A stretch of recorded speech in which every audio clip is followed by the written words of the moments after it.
भगवान की मंगलमयी कथा आप लोग श्रवण करेंगे। कल रात्रि की वेला में ज्ञान और वैराग की कथा आप लोगों ने श्रवण किया। जीवन में मैंने बतलाया है ज्ञान और वैराग ये तीनों की आवश्यकता हम आप लोगों को है। अगर भक्ति है तो भक्ति के साथ में ज्ञान होना चाहिए और ज्ञान के साथ में वैराग होना चाहिए। कि जितनी देर आप अगर भजन में बैठे हैं उतनी देर कुछ भी हो जाए लेकिन भजन छोड़ करके न जाया जाए। गंगा की तराटी पे सुखदेव जी राजा परीक्षित को कथा सुना रहे हैं कि परीक्षित जी महाराज एक उत्तानपाद के राजा हुए जिनकी पत्नी का नाम रानी सुनीत था। भगवान ने राजा को सब कुछ दिया लेकिन घर में कोई औलाद ना हो पाई। आप जितने राजा हैं तुम्हारे क्षेत्र में ले लो, तुम्हारे गांव पड़ोस में ले लो, कहते जो फलाने बहुत बड़े हैं। विधाता की कृपा से सब कुछ घर में होता है लेकिन घर में औलाद नहीं होती। बेटा हो या बिटिया हो इससे मतलब नहीं है, कुछ भी अगर घर में है लोग कहते लड़का नाम चलाता है, लड़का पैसा दे के नाम कटावत। लड़का अगर अच्छा मिल गया ना, पैदा जो पोत हो जाएगा तो कुल में नाम बढ़ाएगा और पैदा जो कपूत हो जाएगा तो कुल में दाग लगाएगा। पूत कपूत सपूत ये तीन बेटा है। पहला सुख सुंदर होए काया, दूसर सुख जब घर में माया, तीसर सुख कुलवंती नारी, चौथा सुख सुत आज्ञाकारी।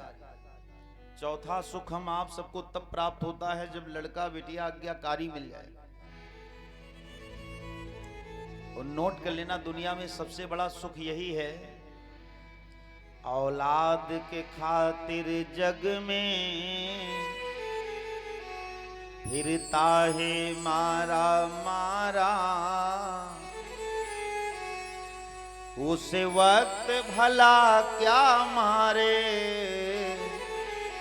वो जिसको औलाद ने मारा।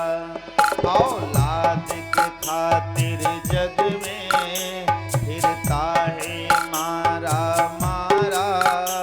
उस वक्त भला क्या मारे वो जिसको औलाद ने मारा।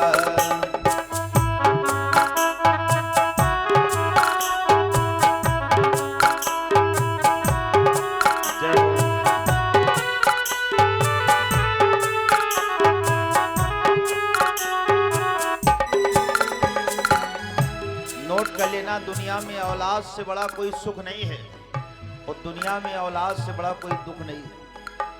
ये कथा जो हम आपको सुना रहे हैं ये हमारी करनी नहीं, मेरे माता पिता की करनी। हमारी करनी तब अच्छी होगी जब हमारा लड़का हमारे सामने अच्छा हो जाए। औलाद के खातिर जग में फिरता है मारा मारा। औलाद के खातिर जग में फिरता है मारा मारा। उस वक्त भला क्या मारे जिसको औलाद ने मारा। उस वक्त भला क्या मारे।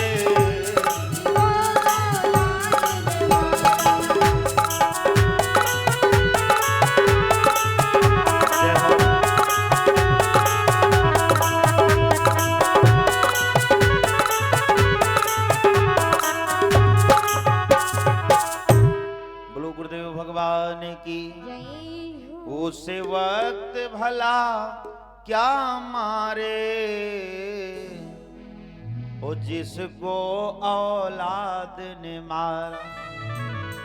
माई बाप जो बेटा अपने औलाद जो अपने बाप के ऊपर हाथ उठा दे, इससे दुनिया में बड़ा दुख क्या होगा आप विचार करिएगा। एक लड़का जब घर में नहीं होता तो न जाने कितने हम आप लोग दान तीर्थ मान डालते हैं कि भगवान लड़का हो जाए, लेकिन वही बेटे से अगर जीवन में दुख होता है तो बहुत बड़ा पछतावा होता है। ब्रह्मा जी ने जिस समय 14 बेटों की रचना किया, आप नोट करिएगा, बेटा से सृष्टि नहीं चलती, सृष्टि बिटियन से ही चलती है। लोग कहते हैं बेटा, हम हो चाहे आप हो, बेटा तो इसलिए मांगा जाता है कि ये राजपाट कौन लेगा। असली बात तो यह है कि अगर एक बेटा है तब बहुत दूसरे बिटिया की आवश्यकता है, अगर एक बिटिया है तब बहुत दूसरे लड़का की आवश्यकता है। यहाँ पे जितनी माताएं बैठी नोट कर लेना हमारी बात, अपनी बहुरिया को कभी बिटिया न समझना ना। बहू तुम्हारी कभी बेटी नहीं हो सकती। कभी कभी लोग कहते हैं कि बहुरिया को अगर बिटिया मानोगे तो घर बढ़िया अच्छा चलेगा। कदाप नहीं। जिस दिन बहुरिया को बिटिया मानोगे घर में तुम्हारा सम्मान खत्म हो जाएगा। अरे बेटी का पद अलग है और एक बहू का पद अलग है। सब बताइएगा, इतने लोग बैठे हैं सूबेदार भैया, रोडवेज बस अलग है, प्राइवेट बस फर्क है नहीं। रोडवेज पे अगर बैठेंगे, सरकारी बस में बैठेंगे तो उसका लाभ अलग है, प्राइवेट में बैठेंगे अगर कोई घटना घट रही तो उसका लाभ अलग है।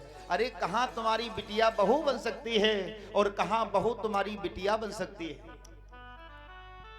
शिष्य को अगर शिष्य बना करके रखोगे तो जीवन में सम्मान मिलेगा। बेटा को अगर बेटा बना करके रखोगे जीवन में सम्मान मिलेगा। सास को अगर सास बना करके रखोगे जीवन में सम्मान मिलेगा। अगर बिटिया को बिटिया बना करके रखोगे जीवन में सम्मान मिलेगा। नौकर को जिस दिन अपना समझ लोगे ना, उस दिन से तुम्हारा सम्मान खत्म हो जाएगा।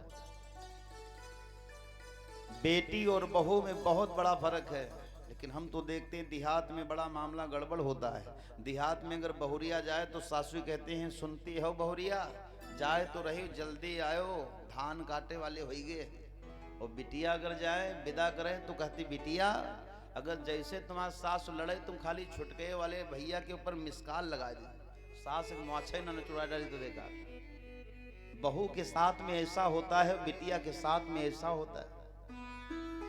गौर से सुनना कथा, बेटी जो है तुम्हारी चीनी है और बहू नमक है।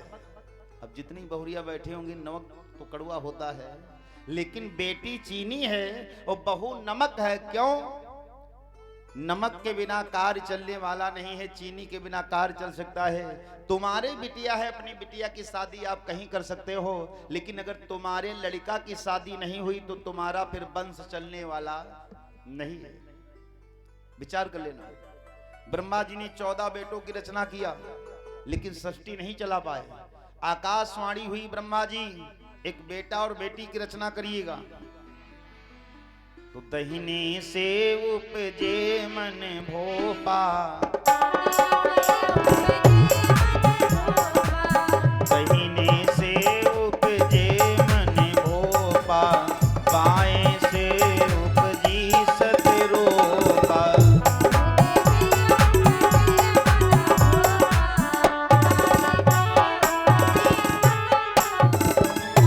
आकाशवाणी हो गई, ब्रह्मा जी एक बेटा और बेटी की रचना करिएगा। जब तक बेटा और बिटिया नहीं होगा तब तक संसार में सृष्टि नहीं चला पाएंगे।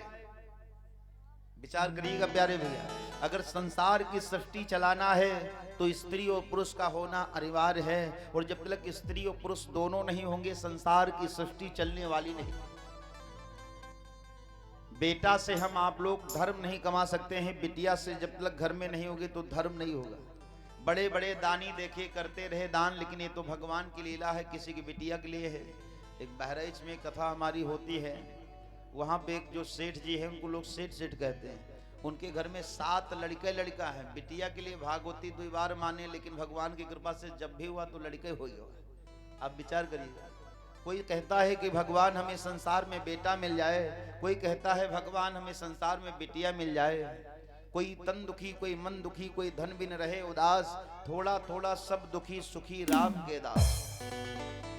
जिसने भगवान से संबंध जोड़ दिया उसका जीवन पूरा स्वर्ग हो गया। मन लागो मेरो यार, अरे फकीर